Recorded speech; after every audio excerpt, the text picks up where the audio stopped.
As she watched, Dmitri reached out to tug the sheet over Betsy's face with a tenderness that made a knot form in Elena's throat. "I'll organize discreet surveillance on your sisters," he said, his tone so very even that she knew it was a mask. Nodding, she stepped out into the cold, crisp light of the corridor and collapsed against the wall. The shakes took time to pass. "I'm sorry," she whispered to the girl, who would never again laugh or cry or run, and to the one who would soon be told that her best friend was dead. Then she stiffened her spine and used her cell phone to call a number she'd avoided since waking from the coma. Her father picked up on the first ring. "Yes," a curt demand. "Hello, Jeffrey." His silence was eloquent. He didn't like it when she used his name, but he'd lost the right to any familial address the day he told her she was an abomination, a pollutant in the illustrious Deveraux family tree. "Eleonora," he said, his tone pure frost. "May I assume the unpleasantness at the girls' school today had something to do with you?" Guilt twisted her stomach into knots.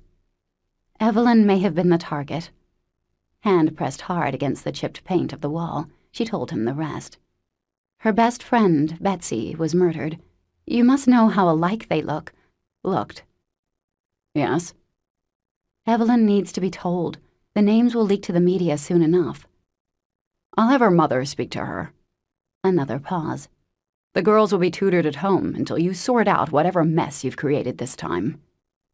It was a direct hit, and she took it, because he was right. The two youngest Deveraux girls were in the line of fire because of her.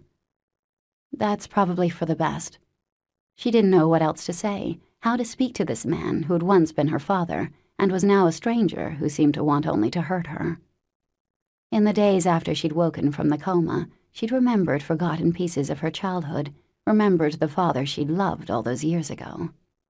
Jeffrey had held her hand in the hospital after her two older sisters had been murdered in that blood-soaked kitchen, led her down to the basement in spite of bitter opposition so she could see Ari and Belle again. She'd needed to be certain that her sisters really did rest in peace, that the monster hadn't made them like him. He'd cried that day. Her father, the man with a stone-cold heart, had cried because he'd been a different man. As she'd been a different girl.